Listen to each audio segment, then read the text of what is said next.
धाराशिवमध्ये सध्या गोवर्धनवाडी या ठिकाणी खासदार ओमराजे निंबाळकर यांची कार्यकर्त्यांसोबत बैठक सुरू आहे।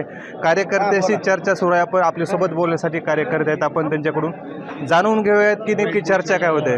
दादा काय सांगाल, ओमदादांसोबत भेट झाली, चर्चा झाली, काय चर्चा झाली?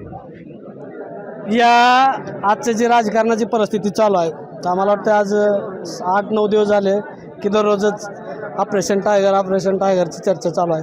पण तुम्हाला मीडियाला आवर्जून मी सांगतो की दादानी कार्यकर्त्याला चौकशी केल्याशिवाय, विचारपूस केल्याशिवाय आणि विश्वासात घेतल्याशिवाय मी कुठलाही निर्णय घेणार नाही, असं तुम्ही बी अनेक वेळा बघितलं असेल।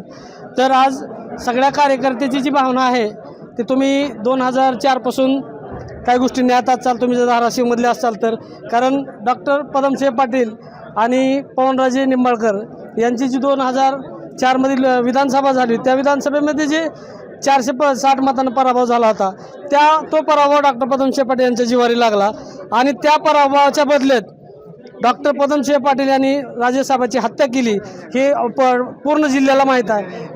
त्यानंतर हत्या झाल्यानंतर राजेसाहेब काँग्रेसमध्ये होते। त्यानंतर ओमदादाला राजकीय कुठलाही गंध नव्हता, कुठलाही नाद नव्हता, पण या जिल्ह्यामध्ये हे रावणी राक्षसी पद्धतीचा जो डॉक्टर पदमसिंह पाटील होता, ह्याला जर थांबवायचा असेल, ह्याला जर कुठंतरी थांबवायचं असेल किंवा याला राजकारणातून कमी करायचं असेल, तर त्याला पवनराजेच्या घरातला कुणी ना कुणी एक व्यक्ती समोर यावा लागेल। म्हणून त्यांचा उदय त्यावेळेस बी 2006 मध्ये असेच याच ठिकाणी ओमदादाचा उदय झाला आणि तिथून राजकीय सुरुवात झाली। ज्या ओमराजेला व्यासपीठावर बोलता येत नव्हतं, कुणाला काय बोलावं माहीत नव्हतं, तरीसुद्धा आज मला सांगा ओमदादांनी त्यांचा प्रवास फक्त ह्या धाराशिव जिल्ह्यामध्ये राक्षसी वृत्तीचं जे राजकारण आहे त्याला संपवण्यासाठी आजपर्यंत प्रयत्न केला आणि काँग्रेसमध्ये राहून दादांनी अनेक दिवस न्याय मिळायची शक्यता वाटना किंवा हा शिवसेनेचा बालेकिल्ला होता, पण या ठिकाणी नंतर विलासराव देशमुख यांच्या सहकार्यानं आणि इतर गोपीनाथ मुंडे यांच्या सहकार्यानं शिवसेनेत गेले आणि त्यानंतर तिथून ते आमदार झाले आणि तिथून शिवसेनेचा राजकीय प्रवास त्यांचा चालू झाला। पण राजकीय प्रवास त्यांनी आतापर्यंतचा जे राजकीय प्रवास केला सर्वसामान्य जनतेशी निगडीत, लोकांशी निगडीत, कारण राजेसाहेबांचंच मूळ राजकारण जनतेशी, शेतकऱ्याशी निगडीत होतं। तसंच ओमदादाने मी त्यांचं राजकारण चालू केलं। मग या कालच्या 2000 तुम्ही बघत आहो, कालचं जिल्हा परिषद असेल, पंचायत समितीच्या इलेक्शन बघितलं असेल, या राणा पाटलाच्या खिशेमध्ये राष्ट्रवादीचे, शिवसेनेचे सगळे जे बी फॉर्म होते, फक्त जर डॉक्टर पाटलाच्या, राणा पाटलाच्या घराला जर विरोध करायचा असेल तर तो सक्षम एकच नेतृत्व आहे, तो म्हणजे ओमराजे। आणि आज ओमदादाची जी गळचिप्पी होली होती की कुठलंही विकास काम होणं गेलं होतं, प्रत्येक गोष्टीला ही लोक जाऊन अडवायला लागली होती आणि विकास कामं होणं गेली, पण कार्यकर्त्याची कामं होणं गेली ती आणि जिल्हा परिषदचा, पंचायत समितीचा निकाल एवढ्या सगळ्या याच्यामधून सुद्धा तुम्ही बघितला कसा लागला। त्याच्यामुळं आम्हाला वाटतंय कार्यकर्त्याला, ओमदादानी नाही वाटलं पण आम्हाला वाटतंय कार्यकर्त्याला की दादानी सत्तेत जावं आणि सत्तेत जाऊन या लोकांची सेवा करावी। आणि ही जी राक्षसी वृत्तीचे राजकारण करत आहेत या जिल्ह्यामध्ये, तुम्ही आता निकाल बघितल्यानंतर तुम्हाला या धाराशिव जिल्ह्यामध्ये सगळ्या शेतकऱ्याला, लोकांना माहीत आहे की डॉक्टर पदमसिंह पाटील यांनीच पवनराजेची हत्या केली होती, पण आज सगळेचे सगळे निर्दोष सुटले गेलेले आहेत। मला सांगा, ते म्हणतात की आम्ही खुनात सहभाग नाही, मग खून केला कोणी या जिल्ह्याला माहीत आहे।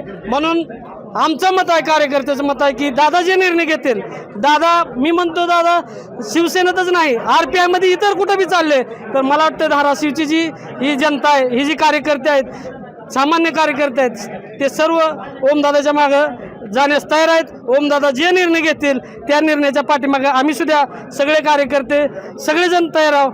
तुम्हाला अजून एक आवर्जून विषय सांगतो, जो मीडियावर स्ट्रोल होतो, जो मीडियावर आज स्ट्रोल आहे, जे बी लोक आहेत तुम्ही खाली बघा, सगळे भाजपचे कार्यकर्ते आहेत।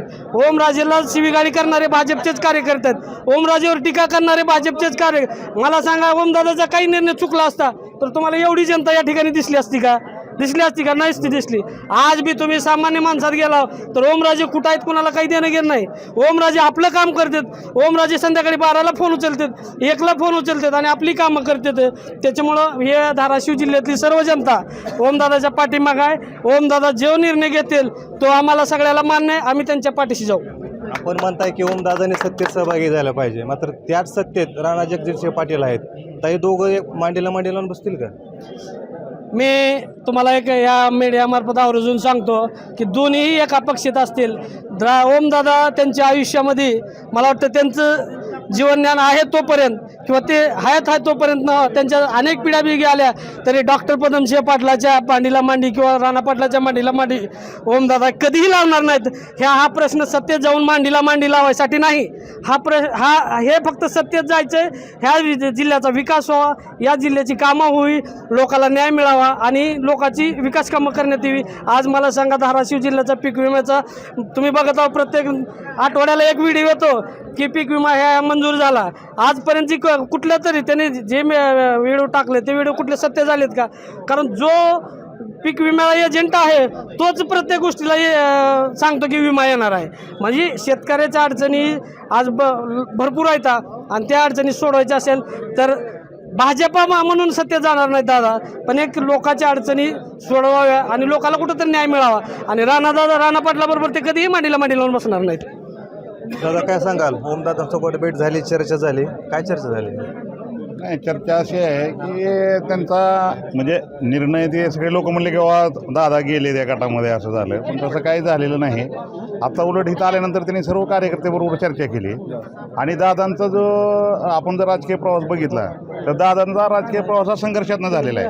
हे दादा काय असे आलेत किंवा राजकीय त्यांचा काय बाबा जोपर्यंत रायसाहेब होते तोपर्यंत ओमदादा जिल्ह्यात कोण आहेत, ही ओमदादा मी रायसाहेबाचं चिरंजीव आहेत, ही ज्यावेळेस बाहेर आले त्यावेळेसच त्यांचा म्हणजे माहिती झाली त्यांच्या लोकांना. दादांचं म्हणणं असंपेक्षा कार्यकर्त्यांचा दादावर दबाव आहे की दादा तुम्ही आता सत्तेत जायला पाहिजे. आणि तुम्ही पाहिला आतापर्यंत धाराशिवचा जर इतिहास पाहिला तर सत्तेच्या नेहमी धाराशिव जिल्हा आपला विरोधात आहे. त्याच्यामुळं कुठंतरी सत्तेत जाऊन लोकांची कामं व्हावी आणि महाराष्ट्रामध्ये नव्हे तर या देशामध्ये समजा आपण पाहिलं असेल टी व्हीवर की पुराच्या पाण्यात सुद्धा उतरून हा खासदार निम्म्या रात्री जर लोकांचा जीव वाचवत असेल आणि त्या माणसावर जर इतकं म्हणजे त्यांच्या घरच्यांनी काय केलं, मीडियामध्ये ट्रोल करायचं म्हणजे तुम्ही दादाला बोला ना काय एकनिष्ठता म्हणजे समोरचा माणूस काय कुठल्या माणसानं आतापर्यंत पक्ष बदलला नाही काय, कुणी पक्ष बदलला नाही आतापर्यंत, जे विरोधात आहेत त्यांनी पक्ष बदलला नाही का? मग पक्ष बदलायचा जर त्यांना असता तर तो 2022ला त्यांनी गेले असते ना, त्याच वेळेस त्यांनी निर्णय घेतला असता. उलट त्यावेळेस शिवसेनेची जर खरी खिंड कुणी लढवली असेल या महाराष्ट्रामध्ये तर ती ओमदादाने लढवली आणि त्यांना लगेच इतकं ट्रोल करायचं. आता आमचे मित्र जर संजय बापूने सांगितलं ही जर लोक जर तुम्ही खालची बघितली शिव्या देणारी किंवा गाणगाण बोलणारी तर ही लोक सगळी भाजप विरोधातली लोक आहेत. आणि आता माझं असं म्हणणं आहे दादांना सुद्धा माझी विनंती, मी मग बोललो त्यांना की तुम्ही नुसतं सत्तेत जाऊ नका म्हणलं दादा, ऑपरेशन टायगर अजून तुमच्याशिवाय पूर्ण होतच नाही म्हणलं. जर तुम्हाला तिथं जायचं असेल आणि आपल्या जिल्ह्याचा विकास करायचा असेल तर तुम्ही लाल दिवा सुद्धा घ्यावा अशी आमची त्यांना कार्यकर्ते म्हणून विनंती केलेली आहे. आणि दादासारखं सक्षम आणि कर्तृत्ववान आणि हुशार माणूस असा खासदार आम्हाला लाभला किंवा आम्हाला असा नेता लाभला याचा सुद्धा आम्हाला अभिमान वाटतो महाराष्ट्रामध्ये सांगायला. ह्या मी ओमराजेचे कार्यकर्ते आहेत. म्हणून मी ज्या दिवशी दादा गेले नव्हते त्या दिवशी सांगितलं की ओमदादांनी कुठलाही निर्णय घेतला तरी सुद्धा तो आम्हाला मान्य आहे. आणि तुम्ही पाहिलं असेल साधा एखादा माणूस, आता मी उपसरपंच राहिलेलो आहे, मला सुद्धा माणूस गावातला फोन करताना विचार करतोय ह्या माणसाला बोलावं का नाही, परंतु ओमदादाला गाई जरी आजारी पडली जर माणूस म्हणतोय का दादाला फोन करा. म्हणजे ही लोकप्रियता महाराष्ट्रामध्ये फक्त ओमदादाची आहे.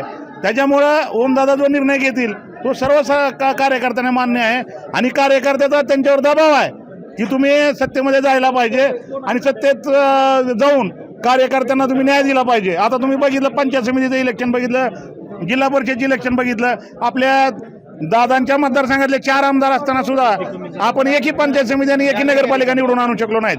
त्यामुळं त्यांनी सत्तेत जायला पाहिजे. कार्यकर्त्याला जर न्याय मिळत नसेल, आता उद्या कार्यकर्ते आहेत, आता हे आमचे गोवापोडीचे सरपंच आहेत नेताजी चव्हाण म्हणून, यांनी 25-15 मध्ये झाले 4 वर्ष झालं महादेव मंदिराचं काम केलंय. हे 8 लाखाचं काम केलं, 1 रुपया त्यांना अजून मिळालेला नाही. काय आम्ही गेलो मुंबईला जाऊन आलो मंत्रालयात आम्ही, तर तिथं काय सांगितलं जातं की तुम्हाला निधी देऊ फक्त याचं कारण एकच आहे, बाकीच्या 2 मंदिराचे मिळाले यांचं मागे ठेवलंय.